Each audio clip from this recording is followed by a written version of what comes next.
Student, माध्यमिक परीक्षा 2020 maths के पेपर में आपका स्वागत है। फर्स्ट क्वेश्चन है आपका, सूत्र निखिलम का प्रयोग कर 105 का वर्ग ज्ञात कीजिए। इसको ज्ञात करने के लिए आप, क्योंकि संख्या दे रखी है आपके 105, आधार इसका हो जाएगा 100 और विचलन जो होगा वो 5। हल करने का जो तरीका रहेगा, 105 का स्क्वायर इजिकल टू संख्या लिखेंगे, उसके साथ विचलन जोड़ेंगे। विचलन यहाँ पर है 5, इसलिए 5 जोड़ा ऑब्लिक 5 का वर्ग यानी विचलन का वर्ग 105 है। 5 जोड़ने पर आपके पास 110 आएगा ऑब्लिक 25। आपका आंसर आएगा 11,025। सेकंड क्वेश्चन जो आपके दे रखा है, निम्न समीकरण का हल ज्ञात कीजिए। क्योंकि 2021 के अंदर आपके ये वाला पार्ट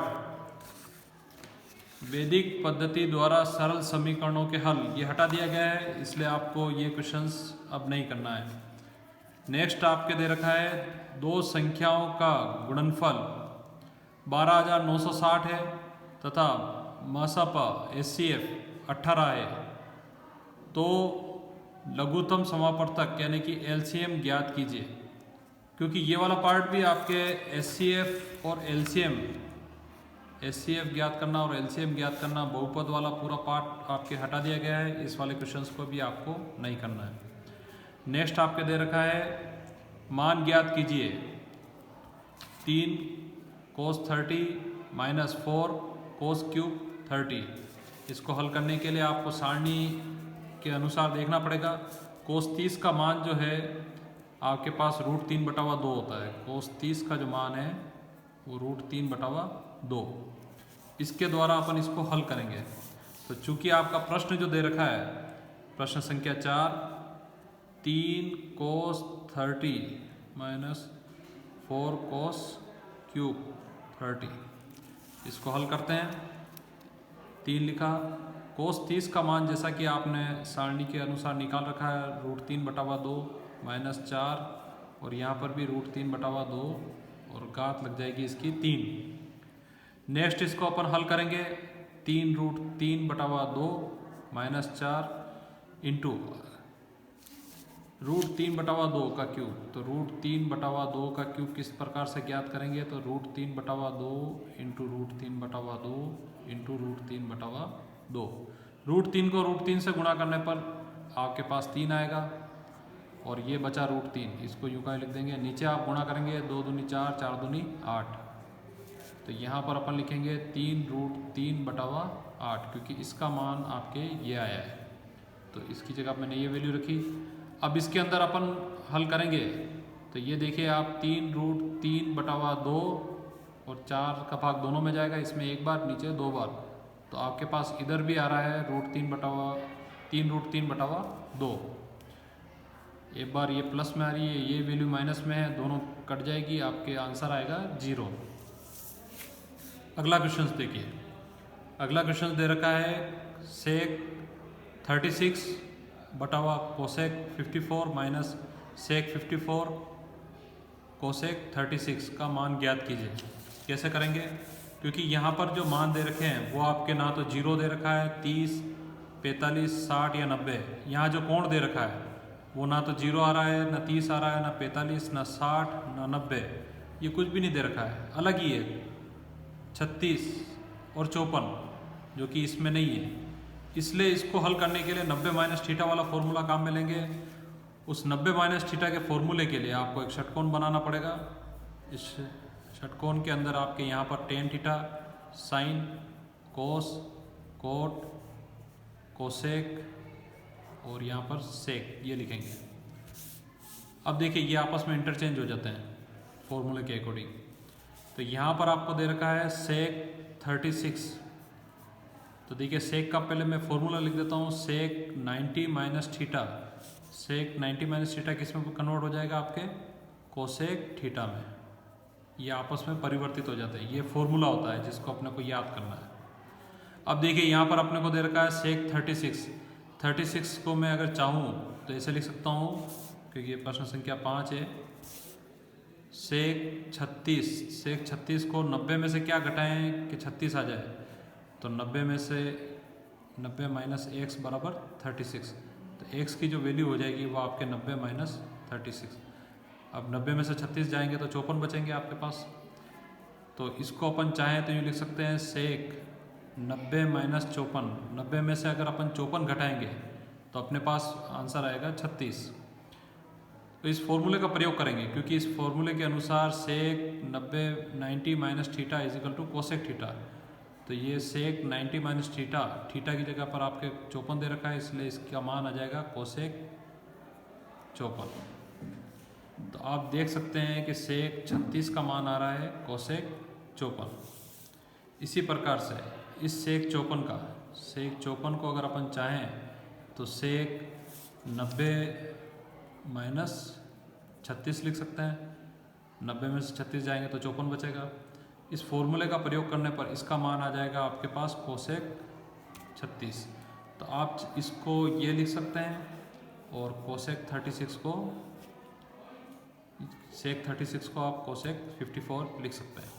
अब प्रश्न को अपन लिख देते हैं। प्रश्न आपका जो दे रखा है sec 36 upon cosec 54 minus sec 54 upon cosec 36। हल करते हैं इसको,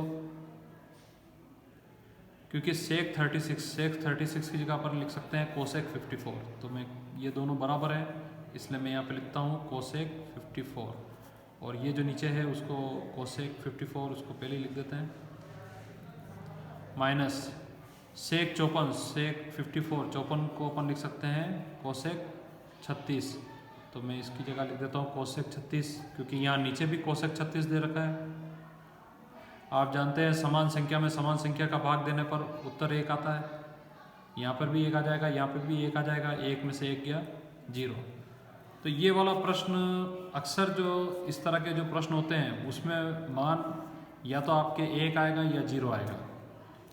एग्ज़ाम में ध्यान रखिएगा। अगला क्वेश्चन से अपन लेते हैं। अगला क्वेश्चन दे रखा है किसी त्रिभुज के शीर्षों से समदूरस्थ बिंदु लिखिए। तो कोई भी अपन ने जैसा त्रिभुज लिया, छठे वाले प्रश्न का उत्तर है किसी त्रिभुज के शीर्षों से, ये जो शीर्ष हैं इसके ABC, इससे समदूरस्थ, इससे बिल्कुल बराबर दूरी पर जो बिंदु होगा, तो अगर अपन इसको त्रिज्या मानेंगे तो एक आपके पास वृत्त बन जाएगा, और वो वृत्त इन तीनों को टच करता हुआ जाएगा, इन तीनों बिंदुओं को। ये तीनों ही त्रिज्याएं होंगी इसकी, क्योंकि त्रिज्या हमेशा बराबर होती है। तो आप देख सकते हैं कि ये वाला बिंदु O इन तीनों बिंदुओं से समान दूरी पर है, जो कि समदूरस्थ बिंदु लिखना है, अपने इसको नाम लिखना है। तो ये इस त्रिभुज का क्या कहलाता है? परिकेंद्र। तो इसका उत्तर हो जाएगा परिकेंद्र। नेक्स्ट आपके अगला क्वेश्चन जो दे रखा है 5 सेंटीमीटर त्रिज्या वाले वृत्त के केंद्र से 13 सेंटीमीटर दूरी पर स्थित बिंदु से खींची गई स्पर्श रेखा की लंबाई ज्ञात कीजिए। किस प्रकार से करेंगे अपन इसको? तो आप 5 सेंटीमीटर का एक वृत्त बनाएंगे। सबसे पहले ये O ले लिया, यहाँ से अपन ने इसके केंद्र से, वृत्त के केंद्र से 13 सेंटीमीटर की दूरी पर स्थित, ये 13 सेंटीमीटर की दूरी पर स्थित एक बिंदु ले लिया, इसका मान अपन ने A ले लिया। अब अगर मैं इस लाइन को बना रहता हूँ तो अपने को यहाँ पर जो ज्ञात करना है, दूरी पर स्थित बिंदु से खींची गई स्पर्श रेखा की लंबाई ज्ञात कीजिए।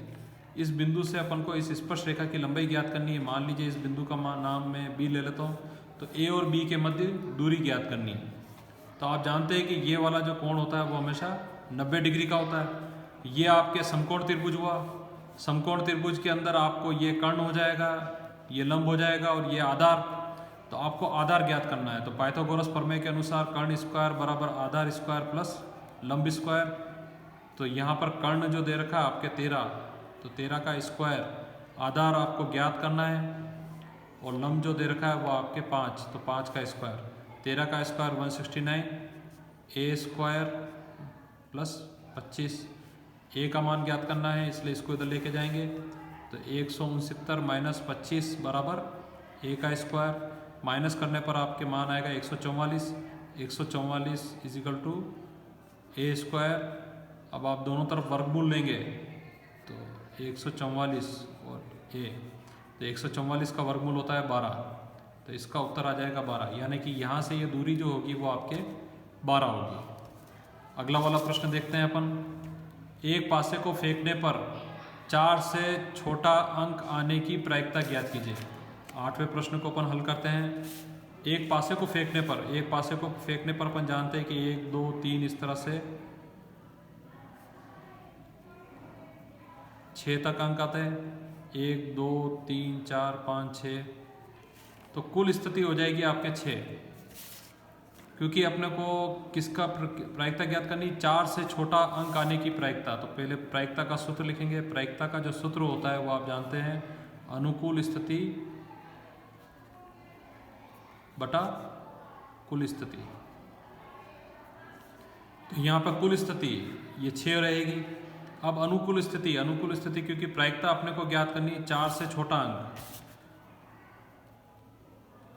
तो देखिए इसमें 4 से छोटा अंक कौन सा है, ये 3 भी 4 से छोटा है, ये भी 3 से 4 से छोटा है, ये भी 4 से छोटा है, ये तीनों ही 4 से छोटे हैं। जबकि ये 4 के बराबर है, ये 4 से बड़ा है, ये भी 4 से बड़ा है। तो अनुकूल स्थिति कितनी रही, 3। तो इसका उत्तर हो जाएगा 3/6। दोनों 3 में भाग जाता है, इसलिए 1/2 उत्तर आएगा। इसमें 1 बार जाता है, इसमें 2 बार, इसलिए 1/2 उत्तर। अगला वाला प्रश्न देखिए, दूसरा 9वां जो दे रखा है, वाहनों के लिए आवश्यक PUC का पूरा नाम लिखिए। PUC का पूरा नाम जो है पोल्यूशन अंडर कंट्रोल, प्रदूषण नियंत्रक प्रमाण पत्र।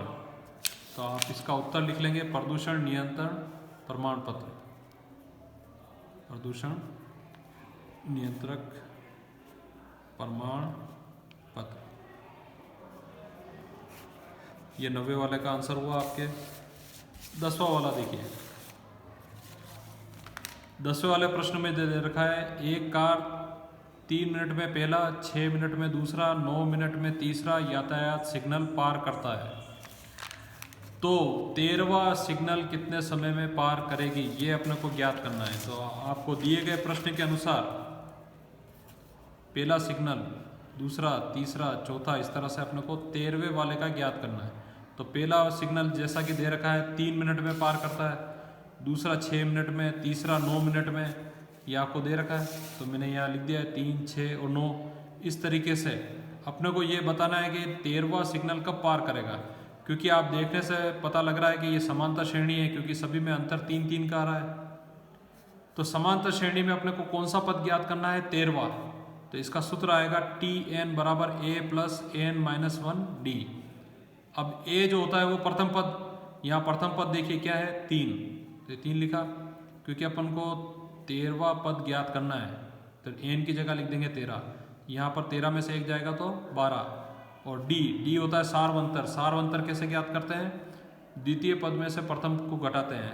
तो d ज्ञात करने के लिए आप 6 में से 3 को घटाएंगे, तो 6 में से 3 गए तो 3।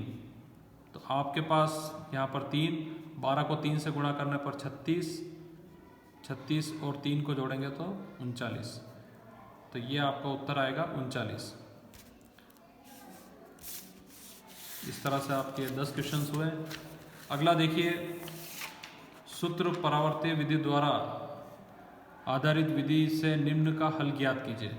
इसको हल ज्ञात करने के लिए सूत्र परावर्ती जो है आपके वैदिक गणित के अंदर जो विधि दे रखी है, इसमें आप देखिए 123 का जो आधार बन जाएगा, यहाँ पर 11वें प्रश्न का उत्तर है, आधार होगा इसका 100, क्योंकि इसमें 2 जीरो आ रहे हैं, इसलिए आप जो है यहाँ पर पहले 123 और जो भागफल यहाँ पे जो दे रखा है अपने को 1 2 1 4 8 8 5, ये आपके जो संख्या जो दे रखी है 14,885, इसमें लास्ट की जो 2 संख्या होगी वो आप तीसरे कॉलम के अंदर लिखेंगे।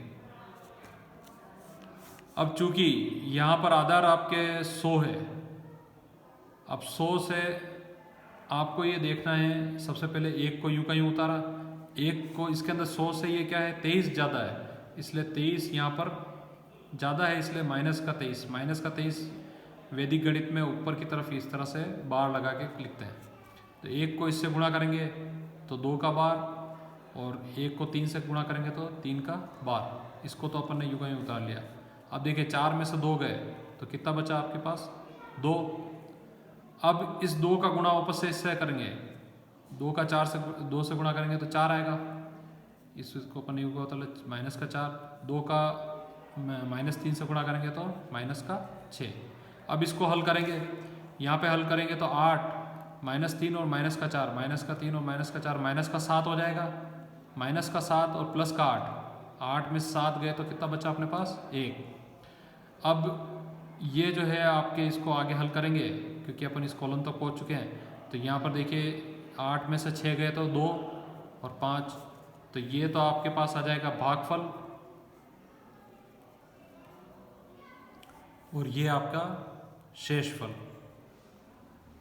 ये वैदिक गणित का भाग है सूत्र परावर्ती विधि द्वारा। अगला देखिए परिमेय संख्याएं। परिमेय संख्या 7/80। दशमलव प्रसार शांत है या अशांत है, बिना विभाजन प्रक्रिया का उपयोग कर ज्ञात कीजिए। इसके लिए आपको लास्ट में जो नीचे हर में जो संख्या दे रखी है 80, इसके अगर अपन गुणनखंड करेंगे तो आप इसके गुणनखंड देखेंगे तो 2 × 2 × 2 × 2 × 5 ये आएंगे, जिसको अपन 2 की घात 4, 5 ये लिख सकते हैं। तो आप इसमें देख सकते हैं कि 2 और 5 के अलावा कोई दूसरी संख्या नहीं आ रही है, इसलिए ये होगा शांत दशमलव। वैसे ये क्वेश्चन जो है आपके नए सिलेबस के अकॉर्डिंग, जो राजस्थान सरकार ने आपके नया सिलेबस करा है उसमें संपूर्ण इकाई वास्तविक संख्या वाली हटा दी है, इसलिए आपको ये क्वेश्चंस भी करने की आवश्यकता नहीं है। अगला प्रश्न देखिए 14 सेंटीमीटर त्रिज्या के वृत्त के त्रिज्यखंड द्वारा केंद्र पर आधारित 90 डिग्री का कोण है। वृत्त के लघु त्रिज्यखंड के चाप की लंबाई ज्ञात कीजिए। बहुत ही आसान प्रश्न है। इसको करने के लिए आप एक वृत्त बनाएंगे। इस वृत्त की जो त्रिज्या होगी वो आपके 14 सेंटीमीटर की होगी, और त्रिज्यखंड जो है वो 90 डिग्री का कोण बना रहा है। त्रिज्यखंड के क्षेत्रफल जो होता है, जैसे कि त्रिज्यखंड का क्षेत्रफल का सूत्र होता है आपके πr² × θ/360। इसकी सहायता से आप ज्ञात कर सकते हैं। यहाँ थीटा का मान जो है वो आपके 90 आ जाएगा, r जो कि त्रिज्या है उसका मान 14 दे रखा है, सबके पाई का मान 22/7, ये सारे मान आप रखेंगे 14 × 14 × 90 × 360। इसको आप हल करेंगे आपका उत्तर आ जाएगा। लेकिन नए सिलेबस के अनुसार वृत्त में आपके जो है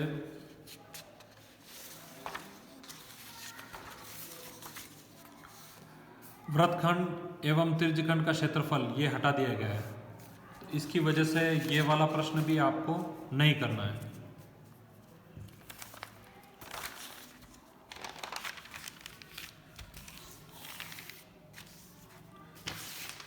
हाँ स्टूडेंट, अगला प्रश्न जो है एक शंकु के आधार का व्यास 14 मीटर है और तिर्यक ऊंचाई 25 मीटर है, तो शंकु का संपूर्ण पृष्ठीय क्षेत्रफल ज्ञात कीजिए।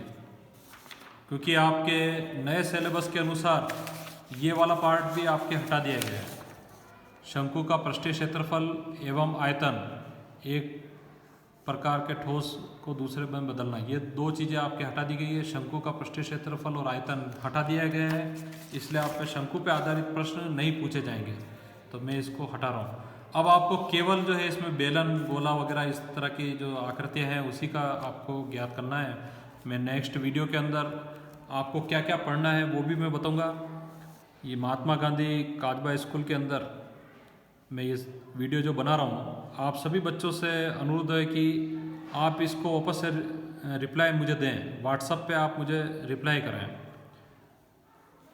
अगला प्रश्न जो है 15वां क्वेश्चन जो दे रखा है, एक सीधे व 8 मीटर ऊंचे खंभे के शीर्ष पर सीसीटीवी कैमरा इस प्रकार लगाया गया है कि 10 मीटर दूर दृष्टि रेखा के आगे यातायात देखा जा सकता है। खंबे के चारों ओर परछाई द्वारा निर्मित वृत्ताकार क्षेत्र का क्षेत्रफल ज्ञात कीजिए। तो इस प्रश्न को करने के लिए थोड़ा शॉर्ट के अंदर मैं इसको बताऊंगा आपको। 15वां क्वेश्चन जो है आपके, ये खंबा बना रखा है आपके, इसकी खंबे की जो ऊंचाई है वो 8 आपको दे रखी है और 10 मीटर दूरी तक ये देख सकता है। मान लो कैमरा यहाँ पे लगा हुआ है, वो 10 मीटर दूरी तक देख सकता है। तो अपन देख सकते हैं कि ये आपके राइट एंगल ट्रायंगल यानी कि समकोण त्रिभुज बना है। समकोण त्रिभुज को अपन वही कर्ण स्क्वायर बराबर आधार स्क्वायर प्लस लंब स्क्वायर से हल करेंगे, क्योंकि यहाँ पे कर्ण दे रखा है 10, 10 का स्क्वायर, आधार आपको ज्ञात करना है, लंब आपके 8 दे रखा है, 8 का स्क्वायर। हल करने पर यहाँ पर 100 a स्क्वायर प्लस यहाँ पर 64, हल करने पर 100 ये इधर आएगा माइनस का 64 इजिकल टू a स्क्वायर। 100 में से 64 गए तो 36, आप इसको हल करेंगे तो अंडर रूट 36, a का मान आपके पास आ जाएगा, अंडर रूट 36 का मान होता है 6, तो ये 6 आ जाएगा। यानी कि वो यहाँ तक देख सकता है। इसको अगर कैमरा चारों तरफ घूमेगा तो वो इस एरिया में देख सकता है, क्योंकि ये जो एरिया होगा ये आप जानते हैं कि किस आकृति का होगा, वृत्ताकार होगा, जिसकी त्रिज्या होगी 6। चूंकि आप वृत्त का क्षेत्रफल जानते हैं, वृत्त का क्षेत्रफल जो होता है पाई आर स्क्वायर, पाई का मान होता है 22/7, आर का मान त्रिज्या आपको दे रखी 6 2 बार, क्योंकि स्क्वायर दे रखा है इसलिए 6 को 2 बार लिखेंगे। इसको अगर हल करेंगे तो 22 × 6 132 ये हो जाएगा आपके पास, और 132 और 6 से गुणा करेंगे तो ये 6 दूनी 12 हाथ से लगे 6 18 19 792 अपन 7 से डिवाइड करेंगे इसको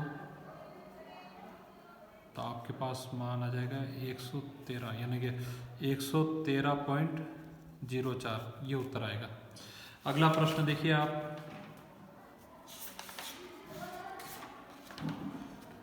द्विघात बहुपद x² - 2x - 15 के शून्यांक ज्ञात कीजिए। इस बहुपद के शून्यांकों तथा गुणांकों के मध्य संबंध भी की स्थापना, सत्यता की जांच भी अपने को करनी है। तो ये वाला भी पार्ट आपके हटा दिया गया है, बहुपद वाले भाग के अंदर ये वाला पूरा पार्ट आपके हटा दिया गया है। तो इस क्वेश्चंस को भी आपको नहीं करना है। नेक्स्ट आपके दे रखा है, यदि किसी समांतर श्रेणी के दूसरे और तीसरे पद 24 तथा 28 हो तो श्रेणी के पहले 61 पदों का योगफल ज्ञात कीजिए। ये वाला पार्ट भी आपके हटा दिया गया है।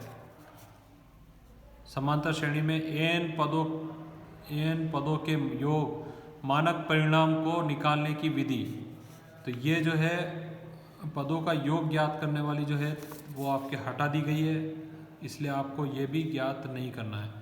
लेकिन मान लीजिए आपके यही प्रश्न इस प्रकार से होता है कि यदि किसी समांतर श्रेणी के दूसरे और तीसरे पद क्रमशः 24 और 28 हो तो श्रेणी के 61वां पद पूछ लेते हैं। ये योगफल ज्ञात करने के लिए नहीं कहता है, और कहता है कि 61वां पद ज्ञात कीजिए।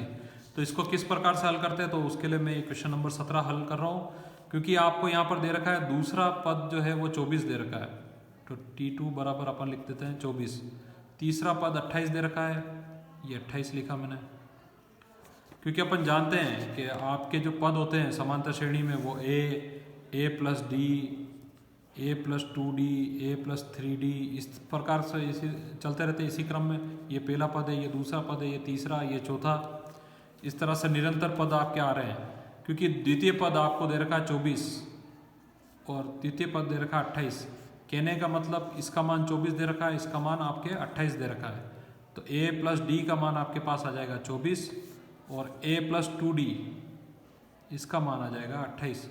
इसको हल करेंगे तो इसको माइनस करने के, तो माइनस करने पर आपके पास जो है 2a में से a माइनस हो जाएगा, 2d माइनस d करेंगे तो d आएगा, d और 28 में से 24 गए तो 4, तो d का मान तो आपके पास आ जाएगा 4। इसका मान अपन यहाँ पर इस समीकरण में रख लेते हैं। अपना समीकरण दे रखा है a प्लस डी बराबर 24, तो देखिए d का मान मैं यहाँ पर 4 लिखता हूँ, इस 4 को उधर लेके जाएंगे तो 24 माइनस 4 तो आपके पास आ जाएगा 20, तो a का मान आपके पास 20 आ जाएगा।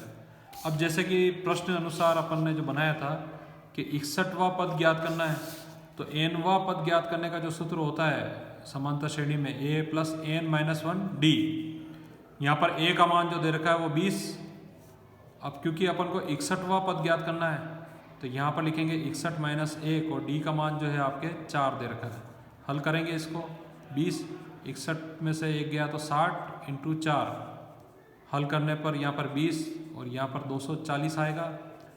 240 और 20 को जोड़ने पर आपके पास जो मान आएगा वो 260, यानी कि इस समांतर श्रेणी में जिसका तीसरा पद आपके 24, दूसरा पद 24 था, तीसरा पद 28 था, उसी का अगर अपन 61वां पद लिखेंगे तो 260 आएगा। अगला प्रश्न देखिए 18वां प्रश्न, एक 12 मीटर ऊंचा पेड़ तेज हवा से इस प्रकार टूट जाता है कि उसका शीर्ष जमीन पर छूने लगता है। तो आप जानते हैं कि मान लो कोई पेड़ अगर ये खड़ा हुआ है, तेज हवा आएगी, टूट जाएगा, टूटने के बाद इस तरह से नीचे गिरेगा, तो अपने को इस प्रकार से आकृति प्राप्त होगी, उसका सिरा जो है जमीन को छूने लगता है, ठीक है,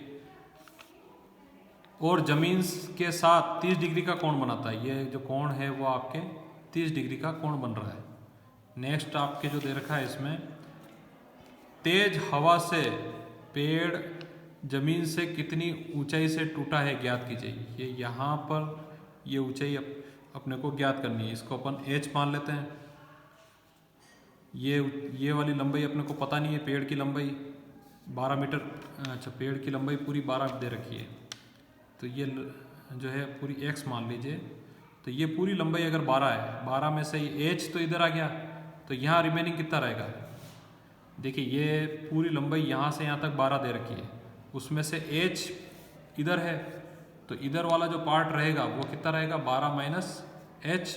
तो आपके पास एक समकोण त्रिभुज, इस प्रकार के प्रश्नों को हल करने के लिए आपको एक समकोण त्रिभुज की आवश्यकता होती है। यहाँ पे समकोण त्रिभुज अपन ने बना लिया, ये कोण 30 दे रखा है, ये आपके h दे रखा है, ये 12 माइनस h दे रखा है। अपने को h की मान ज्ञात करना, ऊंचाई ज्ञात करनी है। आगे हल करते हैं इसको। इस प्रकार के प्रश्नों के लिए एक ही सूत्र होता है, वो सूत्र है LAL upon KK, LAL upon KK A। क्योंकि आपको ये 30 कोण यहाँ पर दे रखा है, इसलिए ये तो हो जाएगा आपके लंब। 90 डिग्री के सामने वाला जो भाग होता है वो होता है आपके कर्ण, ये कर्ण होगा, ये लंब होगा, और ये बचा हुआ भाग आधार। अब देखिए अपने को दे क्या रखा है, यहाँ पर कर्ण दे रखा है और लंब दे रखा है, तो कर्ण और लंब इसमें कहाँ पे आ रहे हैं, तो L और K, देखिए आप L और K यहाँ पर आ रहे हैं। ये मान होता है साइन का, तो अपन को यहाँ पर साइन थीटा का उपयोग करना है। साइन थीटा बराबर हो जाएगा L बटावा K। Sine theta, theta कोण जो है यहाँ पर 30 डिग्री दे रखा है, इसलिए यहाँ पर 30 लिखेंगे, L बटावा K। L का मान देखिए h, तो L की जगह मैंने h लिख दिया। K का मान कितना दे रखा है, 12 माइनस h, तो ये 12 माइनस h। कोस साइन 30 का मान जो होता है वो आपके 1/2, तो यहाँ पर लिखेंगे अपन 1/2 बराबर h 12 माइनस h। इसको हल करेंगे, व्रज गुणा करेंगे, केची गुणा करेंगे, 1 का गुणा इससे करेंगे, 1 का किसी से भी गुणा करो वो कभी आता है। 1 का मैंने 12 माइनस h से गुणा करा, ये 12 माइनस h आया। इसका 2 का h से गुणा करा, 2h आया। इसको उधर लेके जाएंगे तो 2h प्लस h, वो इधर 12 आ जाएगा, 12 बराबर h और 2h दोनों को जोड़ेंगे 3h, क्योंकि ये गुणा में है, बराबर के इधर लाएंगे तो भाग में जाएगा। यहाँ पर आपके 3, नीचे आने पर और अब इसका भाग देंगे तो 12 में 3 का भाग 4 बार जाएगा, तो आपका उत्तर आ जाएगा h बराबर 4। तो ये जो ऊंचाई होगी वो आपके 4 आएगी। अगला प्रश्न देखिए आप, 19वां। अब भाई इसका अगला वीडियो